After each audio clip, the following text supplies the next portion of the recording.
So இந்த logo நம்ம வந்து இப்போ வரைய போகிறோம். இந்த லோகோவில் நீங்கள் வரைகிறப்போ எது யூஸ் ஆகுதுன்னா கன்வெர்ட் டு கர்வ், அரேஞ்சில் convert to curve, fountain fill and shape tool இதெல்லாம் செலக்ட் பண்ணிவிட்டு வெல்டு கொடுத்து நம்ம இந்த ஃபவுண்டைன் ஃபில் கொடுக்குறத வந்து இதில் கிளியராக தெரிஞ்சுக்கலாம். இப்போ பார்த்தீங்கன்னா இது போல் ஒரு ஷேப் நான் வரைகிறேன். இப்போ ஒரு பகுதி மட்டும் வரைஞ்சிட்டோம்னா ரெண்டாவது அதே அப்படியே நம்ம டூப்ளிகேட் பண்ணிக்க முடியும். ஒரு சைடில் வந்து இப்போ நீங்கள் சென்டரில் போட்டிங்கன்னா இதுவும் அதுவும் ஒரே இமேஜ் தான். ஸோ ஒரு பகுதி மட்டும் நம்ம வரைஞ்சிக்கலாம். அடுத்த வந்து அதை வந்து நம்ம இது போல் நீங்கள் பிளான் பண்ணி நம்ம அதை செஞ்சுக்கணும். 2 முறை நம்ம செய்யும்போது அது வேரியேஷன் கூட வர்றதுக்கு வாய்ப்பு இருக்குது. ரெண்டுமே வித்தியாசமாக மாறுறதுக்கு வாய்ப்பு இருக்குது. ஸோ அதனால் நீங்கள் பண்ணிக்கோங்க. இது போல் ஷேப்ஸ் நீங்கள் வந்து ஃபஸ்ட்டு கொண்டு வந்து பொசிஷன் பண்ணிவிட்டு அதை வந்து ஷேப் டூல் மூலமாக கிளிக் பண்ணி கன்வெர்ட் டு கர்வ் இங்கே கொடுக்குறோம். எல்லா டூல்லையும் நம்ம அது வந்து இந்த ஷேப் டூல் பற்றி நம்ம பேசிகிட்டு இருக்கிறோம். ஸோ ஷேப் டூல் நீங்கள் ரொம்ப இம்பார்ட்டண்ட்டானது இதில் கோல்ட்ராவில். அதுக்கப்புறம் ரெண்டாவது பாக்ஸ் நம்ம வந்து கிளிக் பண்ணுறேன். இது போல் அந்த நோடை கிளிக் பண்ணி நமக்கு எந்த பொசிஷனில் வேணுமோ அந்த பொசிஷனில் நம்ம தேவையில்லாத நோட்னா டெலீட் பண்ணிக்கலாம். இப்போது இந்த சென்டரில் நீங்கள் அதை பெண்ட் பண்ணுறதுக்கு எதுவாக நீங்கள் நோடை க்ரியேட் பண்ணுறது டெலீட் பண்ணுறதும் நீங்கள் கவனமாக இருக்கணும். கிளிக் பண்ணிவிட்டு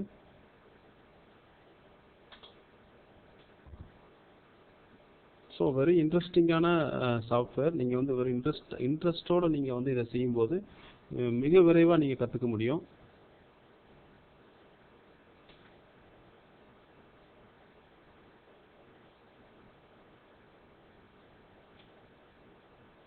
இது போல் ஷேப்ஸ் மாறுறப்போ நீங்கள் ஒரு நோடு க்ரியேட் பண்ணிவிட்டு இங்கே டெலீட் பண்ணிக்கோங்க.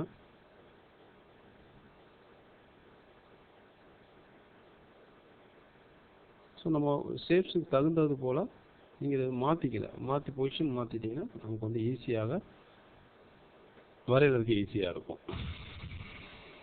இப்போ அடுத்தது வந்து நம்ம வரையலாம். கண்ட்ரோல் Q பாக்ஸ் போட்டு கண்ட்ரோல் Q கொடுத்து F10 கொடுக்குறேன். ஸோ இது எல்லாமே ஃபாஸ்ட்டாக நீங்கள் வந்து அதை செஞ்சு பழகிட்டே இருந்தீங்கன்னா அது உங்களுக்கு வந்துடும்.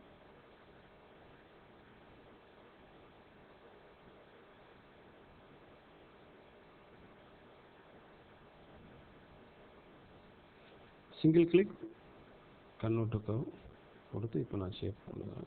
இதை டெலீட் பண்ணிக்கலாம். ஸோ இது போல் அட்ஜஸ்ட் பண்ணியாச்சு. இப்போ இந்த 4 ஷேப்பு நம்ம வரைஞ்சாச்சு. வரைஞ்சதுக்கப்புறம் இது வந்து ஒரு ப்ளஸ் கொடுத்துட்டு அல்லது காப்பி பேஸ்ட் பண்ணிக்கோங்க.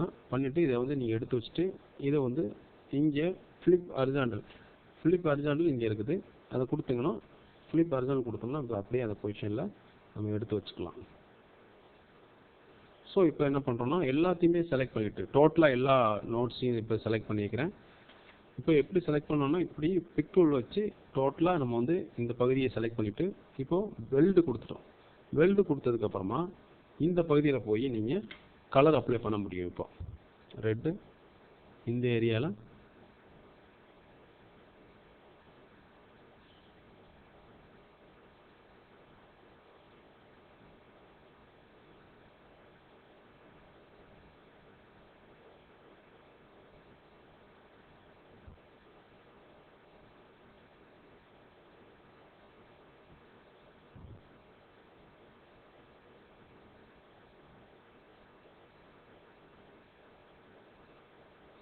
இது போல் கலர் கொடுத்து இங்கே இங்கே வந்து ரேடியல் நம்ம வந்து இங்கே பார்த்துக்குறோம் ஏற்கனவே. இந்த ரேடியல் வந்து நீங்கள் கொடுக்கும்போது ரவுண்டாக வரும்.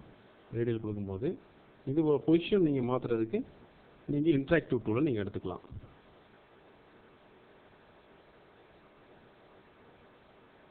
இது போல் எந்த பொசிஷன் வரணும் அதுக்கு இன்ட்ராக்டிவ் டூல் நம்ம நிறையா பார்த்துக்குறோம். அதுபோல் இன்ட்ராக்டிவ் டூல் பயன்படுத்தி நம்ம இதை எடுத்துக்கலாம். கலர் ஷேட் கொஞ்சம் மாறி இருக்குது, பட் ஓகே டிசைன்ஸ் இதுதான்.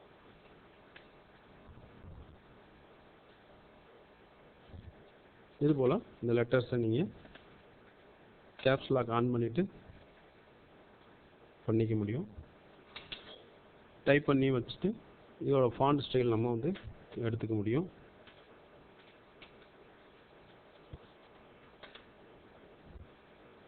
இது போல் ஃபாண்ட் ஸ்டைல் நீங்கள் வந்து இதோட ஃபாண்ட் கிடையாது, ஆனால் அந்த ஃபாண்ட் நம்ம வந்து இது போல் செலக்ட் பண்ணிவிட்டு எந்த ஃபாண்ட் வேணுமோ அதை எடுத்துக்கலாம். சம்டைம் நம்ம ஃபாண்ட்டும் வரைய வேண்டியிருக்கும். கஸ்டமருக்கு ஃபாண்ட்டெல்லாம் நம்ம லோகோவில் வந்து சேஞ்ச் பண்ணக்கூடாது. இது போல் நீங்கள் ஃபாண்ட்டும் வரைகிறதுக்கு நீங்கள் பழகிக்கலாம்.